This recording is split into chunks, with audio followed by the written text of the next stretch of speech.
वर्ण विचार के बारे में बताना चाहती हूँ। ध्यान से सुनिए, समझिए। वर्ण विचार व्याकरण का एक अहम भाग है। ये बहुत महत्वपूर्ण भाग है। इसके बारे में आप लोगों को बारीकी से समझाना चाहती हूँ। सबसे पहले हम जानना चाहेंगे कि वर्ण क्या है। वर्ण भाषा की सबसे छोटी इकाई को ही वर्ण कहते हैं, जैसे क, च, प आदि। ये छोटे छोटे जो क, च, प जो वर्ण दिख रहा है, इसको हम अक्षर भी कहते हैं। और फिर इसी व्याकरण संदर्भ में हम आप लोगों को बताना चाहेंगे कि भाषा क्या होती है। तो भाषा जो है भास धातु से बना हुआ है, जिसका शाब्दिक अर्थ होता है विचार प्रकट करना। ये इतना अपेक्षित नहीं है, फिर भी मैं भाषा के बारे में आप लोगों को थोड़ा सा बताना चाहिए हूँ। अब हम आगे बढ़ते हैं कि वर्ण के कितने भेद होते हैं। वर्ण के 2 भेद होते हैं, स्वर और व्यंजन। अब हम जानेंगे कि स्वर क्या है। स्वर जो है जिसके उच्चारण में हमें किसी प्रकार की सहायता नहीं लेनी पड़े, अर्थात जिसका उच्चारण हम स्वतंत्र रूप से करते हैं, किसी की सहायता की जरूरत नहीं पड़ती है, उसको हम स्वर कहते हैं। और इसकी संख्या 11 होती है। मूल रूप से स्वर जो है वह उसकी संख्या 4 ही होती है, जिसको अ, ई, उ और री।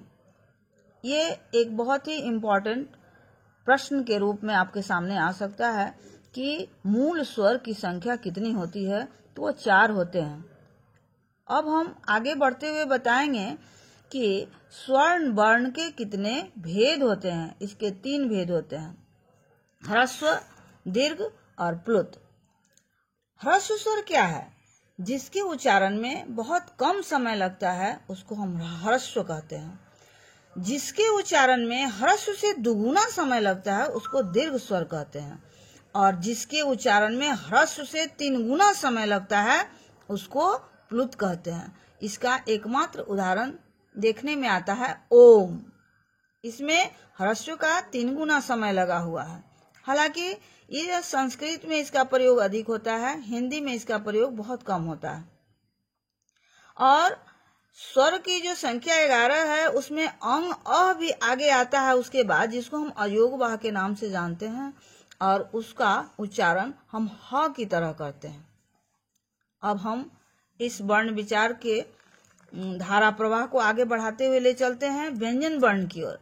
व्यंजन वर्ण की संख्या 33 होती है। जैसा कि आप लोग जानते हैं कि जिसके उच्चारण में स्वर की सहायता लेनी पड़ती है, उसे व्यंजन कहते हैं। यूं कहें कि बिना स्वर के सहायता का हम व्यंजन का उच्चारण कर ही नहीं सकते हैं। जैसे अगर हमको क बोलना है तो क में अ दिखाई देता है, का बोलना है तो उसमें आ भी हमको समझ में आता है। अगर ऐसा नहीं होता है तो हम इसका उच्चारण पूर्ण रूप से नहीं कर सकते हैं। अब हम व्यंजन वर्ण के भेदों की ओर चलते हैं। इसके मुख्य रूप से 3 भेद हैं, स्पर्श व्यंजन, अंतस्थ व्यंजन और ऊष्म व्यंजन। स्पर्श व्यंजन क्या है? इसकी संख्या 25 होती है। स्पर्श व्यंजन में क से लेकर के म तक की यात्रा होती है, जो आपको यहाँ स्पष्ट है। क वर्ग, यानी इसमें क, ख, ग, घ, अंग, यह कुल 5 हुआ इसकी संख्या। च वर्ग में ऐसे ही च, छ, ज, झ, ये भी 5 हुआ। ट वर्ग में ट, ठ, ड, ढ, अण, ये भी 5 हुआ। त वर्ग में त, थ, द, ध, न, ये भी 5 हुआ। प वर्ग में भी ऐसे ही प, फ, ब, भ, म, यानी ये 5 की जो संख्या है, ये 25 हो गया, 25 हो गया इसकी संख्या।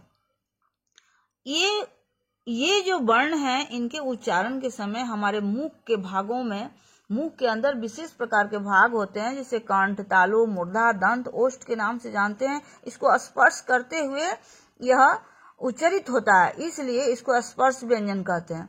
थोड़ा सा में हम समझेंगे कि इनका उच्चारण स्थान इन वर्गों का क्या है। तो आइए देखते हैं। क वर्ग का उच्चारण स्थान कंठ से होता है। यानी कोई प्रश्न करे कि ग का उच्चारण स्थान क्या है, तो हम देखेंगे कि किस ग्रुप का ये अक्षर है, और उसका उच्चारण स्थान कंठ है। अगर क वर्ग का है तो कंठ है, च वर्ग का है तो तालु है।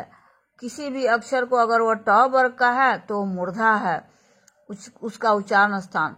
अगर त वर्ग के किसी भी व्यंजन का अगर हमको उच्चारण करना है तो उसका उच्चारण स्थान दंत से होता है। प वर्ग का ओष्ठ से होता है। इस तरह से इन पांचों वर्गों का उच्चारण स्थान भी यहाँ द्रष्टव्य है, जो तुम लोग देख करके समझोगे। और इसका एक निश्चित क्रम भी होता है। कंठ के बाद तालु, तालु के बाद मूर्धा, मूर्धा के बाद दंत और दंत के बाद ओष्ठ। जैसे कि क ख ग घ के बाद च छ ज झ ही आता है और च छ ज झ के बाद ट वर्ग ही आता है, ट वर्ग के बाद त वर्ग। जैसे ये व्यवस्था है क्रम से, वैसे ही उच्चारण स्थान की भी व्यवस्था क्रम से ही बनाई गई है। इस तरह से स्पर्श व्यंजन स्पष्ट हुआ। उसके बाद ये अंतस्थ व्यंजन आता है। ये ठीक क से म तक की जब यात्रा पूरी हो जाती है वर्णों की, तब यर लव आता है। और ये चार चार भागों में चार करके इसको विभाजित किए हैं। अंतस्थ व्यंजन में य र ल व, जो सीधे म के बाद आता है, य र ल व, ये चार जो है ये अंतस्थ व्यंजन हुआ। और उसके बाद तीनों प्रकार का स और ह, यानी तालव्य स, मूर्धन्य स, दंती स, ह, ये ऊष्म व्यंजन हुआ। इसकी भी संख्या 4 है। इस तरह से व्यंजन की संख्या जो है ये 33 पूरी हुई। उसके अलावा भी व्यंजन है संयुक्त व्यंजन। जैसे कि इस वर्णमाला के आर पार घूमते हुए जब हम आते हैं तो लास्ट में अंतिम में छ त्र ज्ञ की बात आती है, जिसको संयुक्त व्यंजन कहते हैं। ये कैसे संयुक्त है? संयुक्त का मतलब होता है कि दो व्यंजन मिल करके इनका निर्माण हुआ। जैसे छ, क और मूर्धन्य स मिल करके छ बनता है, त्र, त और र मिल करके त्र बनता है, ज्ञ, ज और य मिल करके ज्ञ बनता है। इस तरह से आप लोगों के सामने वर्ण विचार का हमने वर्णन किया, स्पष्टीकरण किया। उम्मीद है कि आप लोग इससे लाभ उठाए हैं। अगर कोई परेशानी हो तो फिर से हमें बताइएगा, मैं उस पर पुनः आप लोगों को स्पष्ट करने का प्रयास करूंगी।